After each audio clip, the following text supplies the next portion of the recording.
ሰላም ጤና ይስጥልን ተመልካቾቻችን ከኢሳት ነፃ የህዝብ ሚዲያ ለሚያዝያ 11 ያዘጋጀናቸው የምሽት ዜናዎቻችን ተጀምረዋል።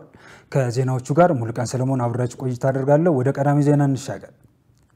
የኢትዮጵያ የሃይማኖት ተቋማት ጉባኤ በሀገር ውስጥና በውጭ ሀገራት ለሚኖሩ ለመላው ኢትዮጵያን ክርስቲያኖች በሙሉ የእንኳን አደረሳችሁ መልእክት አስተላለፈ።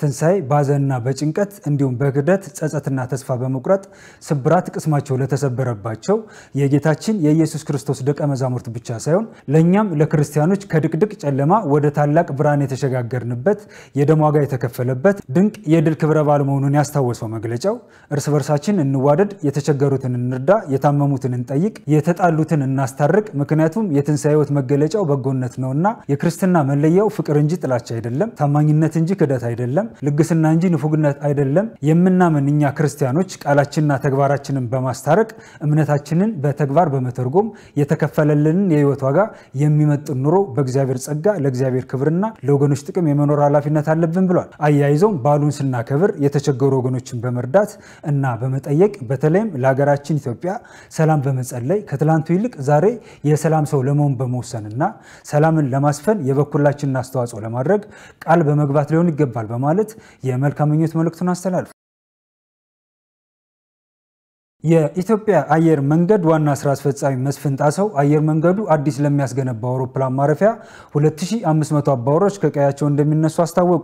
በአካባቢው የግብርና ምርቶች ማቀነባበሪያና የንግድ ተቋማትን ጨምሮ አዳዲስ አገልግሎት መስጫዎች እንደሚገነቡ ገልጸዋል። በቢሾፍቱ አቅራቢያ ይገነባል የተባለው ግዙፍ አውሮፕላን ማረፊያ 3500 ሄክታር መሬት ላይ የሚያርፍ መሆኑን የገለጹት ዋና ስራ አስፈጻሚው ከመሬታቸው ለሚነሱ 2500 አባወራዎች በህዳር ወር ወደ አዲሱ መኖሪያቸው እንደሚዘዋወሩ አስታውቀዋል። የኢትዮጵያ አየር መንገድ የሚያስገነባው አየር ማረፊያ ግንባታ ከ4 ዓመታት በኋላ የሚጠናቀቅ መሆኑንና በአፍሪካ ቀዳሚ የሆነ የአውሮፕላን ማረፊያ እንደሚሆን ተገልጿል። ከአዲስ አበባ 40 ኪሎ ሜትር ርቀት ላይ የሚገነባው የአዲሱ አየር መንገድ በአመት 110 ሚሊዮን መንገደኞች እንደሚያስተናግድ ተመልክቷል።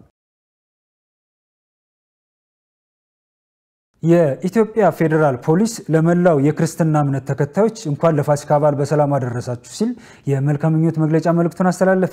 የእምነቱ ተከታዮች በዓሉን ያለምንም የጸጥታ ስጋት በሰላምና በደስታ እንዲያከብሩ የኢትዮጵያ ፌደራል ፖሊስ ከሌሎች የጸጥታና ደህንነት አካላት ጋር በመቀናጀት አዲስ አበባ ከተማን ጨምሮ በመላው የኢትዮጵያ አካባቢዎች በድምቀት እንዲከበር በቂ ዝግጅቱን አድርጎ ወደ ስራ በመግባት ተልዕኮውን በብቃትና በቁርጠኝነት እየተወጣ እንደሚገኝ ገልጿል። ህዝቡ ለበዓሉ መከበር እንቅፋት ሊሆኑ የሚችሉ ነገሮችን ለማስወገድ በሚካሄደው የጸጥታ ማስከበር ስራ ላይ ያለውን የባለቤትነት ተሳትፎ አጠናክሮ በመቀጠል የጸጥታ ስጋት ሊሆኑ የሚችሉ አጠራጣሪ ነገሮችን ሲመለከት በዜጎች ተሳትፎ መተግበሪያ በ991 ነፃ የስልክ መስመር ጥቆማ በመስጠት የዜግነት ድርሻውን እንዲወጣ የኢትዮጵያ ፌደራል ፖሊስ ጥሪ አቅርቧል። በሌላ ዜና ማህበረሰቡ ከሐሰተኛ የገንዘብ ኖት ዝውውር ራሱን እንዲጠብቅ ጥሪ ቀረበ። ነጋዴዎችም ሆነ ሸማቾች በበዓል ግብይት ወቅት ተመሳስለው በተሰሩ ሐሰተኛ የገንዘብ ኖት እንዳይጭበረበሩ ከፍተኛ ጥንቃቄ ማድረግ ይገባቸዋል ሲል የአዲስ አበባ ፖሊስ ኮሚሽን አሳስቧል። ገነት ዘዘው ተጨማሪ አላት። የአዲስ አበባ ፖሊስ ኮሚሽን ሰላም ከማስከበር ባለፈ በመዲናዋ የሚከሰቱ ወንጀል ነክ ጉዳዮችን ይከታተላል። ከዚህ ጋር ተያይዞ ኢሳት በዓሉ ከወንጀልና መሰል አደጋዎች የጸዳ ለማድረግ የቁጥጥር ስራ ምን ይመስላል ሲል የአዲስ አበባ ፖሊስ ኮሚሽንን ጠይቋል።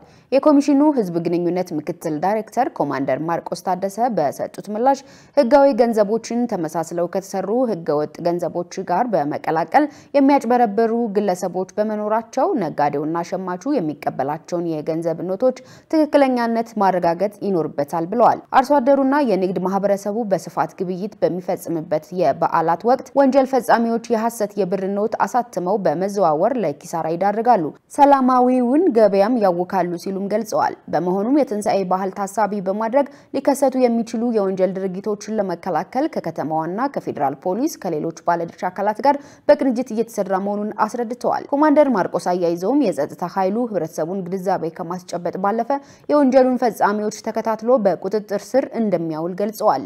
የህገወጥ የገንዘብ ዝውውርም ከባሉ መምጣት ጋር ወይንም አመት ባልን ታከው የሚመጡ ወንጀል ድርጊቶች ናቸው። በርግጥ በመደበኛው ጊዜ እንደዚህ አይነት የወንጀል ድርጊቶች ሊፈጸሙ ይችላሉ። ምናልባት በበዓል ሰሞን ግን ቁጥሩ ከፍ ሊል ስለሚችል ህገወጥ የገንዘብ ዝውውርም ሊኖር ይችላል። ስለዚህ ጥንቃቄ መደረግ መቻል አለበት።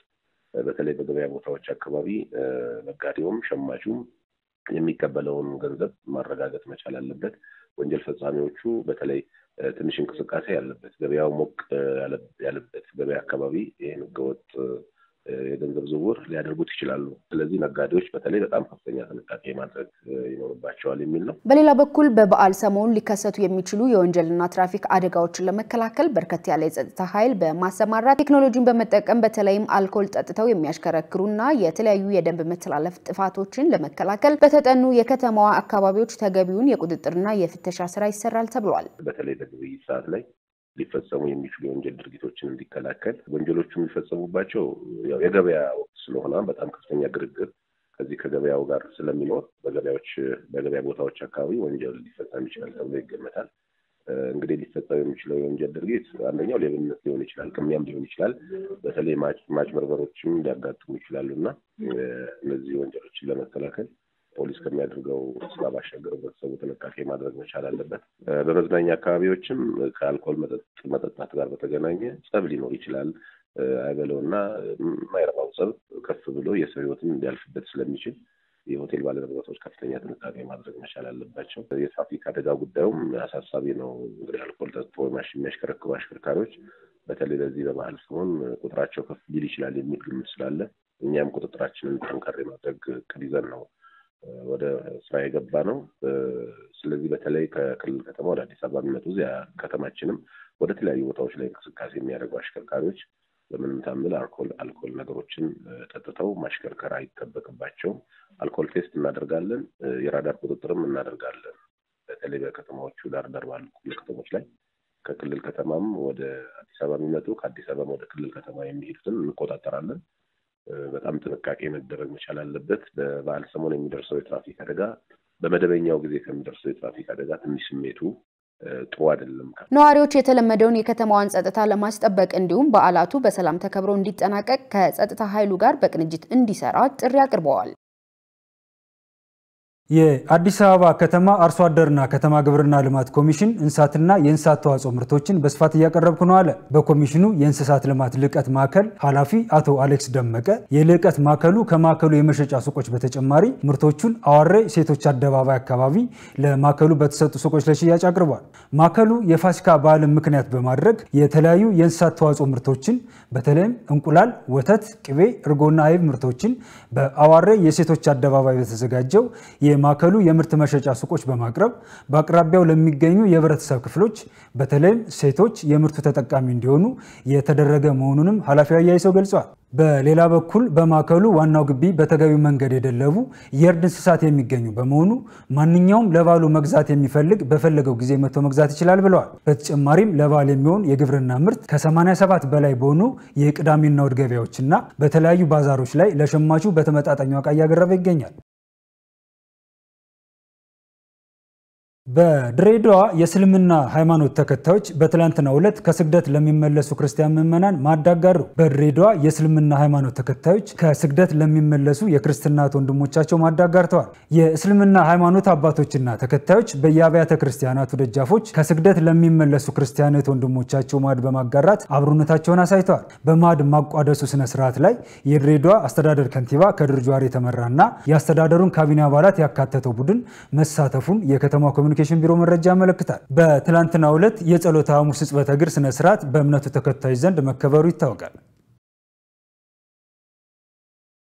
ተመልካቾቻችን ከኢሳት ነፃ የህዝብ ሚዲያ የሚተላለፉላችሁ የሚያዝያ 11 ዜናዎቻችን እንደቀጠሉ ናቸው። ወደ ውጭ ዜናዎቻችን እንሻገር። ትራምፕ ከቀድሞ የአሜሪካ ፕሬዝዳንት ጆን ኤፍ ኬኔዲ ግድያ ጋር የተያዙ ሰነዶችን ይፋ አደረጉ። በብሔራዊ ቤተመዘክር ድረገጽ የወጡት የመጀመሪያዎቹ የኤሌክትሪክ ቅጂዎችና ሌሎች 80 ሺህ ኮፒዎች በፍትህ ዲፓርትመንት የህግ ባለሙያዎች ከተገመገሙ በኋላ ይታተማሉ ተብሏል። ደረጃ ይርማ ተጨማሪ አለ። ትራምፕ ከቀድሞ የአሜሪካ ፕሬዝዳንት ጆን ኤፍ ኬኔዲ ግድያ ጋር የተያዙ ሰነዶችን ይፋ አድርገዋል። ፕሬዝዳንት ትራምፕ የጥቁር መብት ተሟጋች የነበረውን ማርቲን ሉተር ኪንግ ወይም ጄአርን ግድያ የተመለከቱ ሰነዶችንም ይፋ እንደሚያደርጉ ቃል ገብተዋል። የአሜሪካው ፕሬዝዳንት ዶናልድ ትራምፕ ከ1963ቱ የቀድሞ የፕሬዝዳንት ጆን ኤፍ ኬኔዲ ጄኤፍኬ ግድያ ጋር የተያዙ ሰነዶችን በትናንትናው ዕለት በመልቀቅ በታሪክ በተፈጸመው አስደንጋጭ ክስተት ላይ ግልጽነት እንዲኖር በምርጫ ቅስቀሳ ወቅት የገቡትን ቃል ተግባራዊ ለማድረግ እንደሚፈልጉ አሳይተዋል። በብሔራዊ ቤተ መዘክር ድረገጽ የወጡት የመጀመሪያዎቹ የኤሌክትሪክ ቅጂዎችና ሌሎች 80 ሺህ ኮፒዎች በፍትህ ዲፓርትመንት የህግ ባለሙያዎች ከተገመገሙ በኋላ ይታተማሉ ተብሏል። ሚስጥራዊ ሰነዶችን ጭምር የያዙት ዲጂታል ሰነዶች ወደ ኒውክሌር ጦርነት ሊያመራ ጫፍ ደርሶ ከነበረው የኩባ የሚሳኤል ቀውስ በኋላ ብዙም ሳይቆይ በአሜሪካና በያኔዋ ሶቪየት ህብረት በአሁኗ ሩሲያ ግንኙነት ዙሪያ ፍርሃት ነግሶ እንደነበር ያሳያሉ። አብዛኞቹ ሰነዶች የሚያወሱት ገዳዩ ሃርቬ ኦስዋልድ በሶቪየት ያሳለፈውን ጊዜና በ1963 በዳላስ ኬኔዲ እስከተገደሉበት ድረስ ባሉ ወራት ያደረገውን እንቅስቃሴ ለማወቅ ያደረጉትን ምርመራ ነው። በሰነዱ ላይ የተደረገው የመጀመሪያው ምርመራ በብዙዎች ዘንድ ይሆናል ተብሎ ከሚታመነው ያፈነገጠ አይደለም። የትራምፕ የጤናና የሰው አገልግሎት ጸሐፊ ሮበርት ኤፍ ኬኔዲ ጄአር በአጎቱ ግድያ ላይ የአሜሪካ ሴንትራል ኢንተለጀንስ ኤጀንሲ ወይም CIA እጁ አለበት ብሎ እንደሚያምን ተናግሯል። በጄኤፍኬ ላይ መጽሐፍት የጻፉት የሃርቫርድ ዩኒቨርሲቲ ፕሮፌሰር ፍሬድሪክ ሎጎቫል የሰነዶቹ መለቀቅ የጎደሉ ክፍተቶችን ለመሙላት ሊረዳ እንደሚችል ገልጸዋል። ምንም ሳይቀናነሱ ሙሉ ሰነዶችን ማግኘት አስፈላጊ ነው፣ ነገር ግን ስለ ግድያው ከዚህ በፊት ያወቅነውን የሚያስቀይር የተለየ ውጤት ይገኛል ብዬ አላስብም ነው ያሉት። በርካታ አሜሪካውያን JFK በሴራ ተገድለዋል ብለው ያምናሉ። ትራምፕ ባለፈው ጥር ወር ዋይት ሃውስ ከገቡ በኋላ ብዙም ሳይቆዩ ነበር ሰነዶቹ እንዲለቀቁ ትዕዛዝ ያስተላለፉት። ይህን ተከትሎ የአሜሪካ የፌዴራል ምርመራ ቢሮ ከዳላሱ የኬኔዲ ግድያ ጋር የተያያዙ በሺዎች የሚቆጠሩ ሰነዶችን ለመፈለግ ተገደዋል። ፕሬዝዳንት ትራምፕ የጥቁር መብት ተሟጋች የነበረው ማርቲን ሉተር ኪንግ ወይም JR ግድያ የተመለከቱ ሰነዶችንም ይፋ እንደሚያደርጉ ቃል ገብተዋል።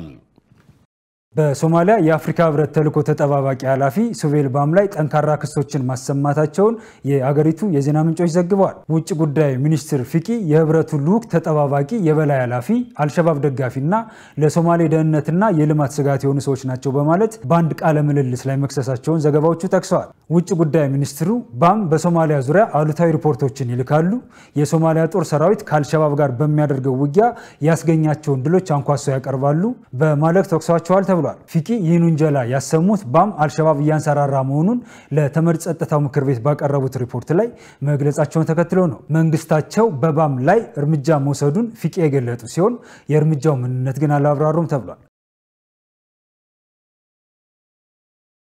ተመልካቾቻችን ከኢሳት ነፃ የህዝብ ሚዲያ ለዕለቱ ያዘጋጀናቸው ዜናዎቻችን የተከታተሏቸውን ይመስሉ ነበር።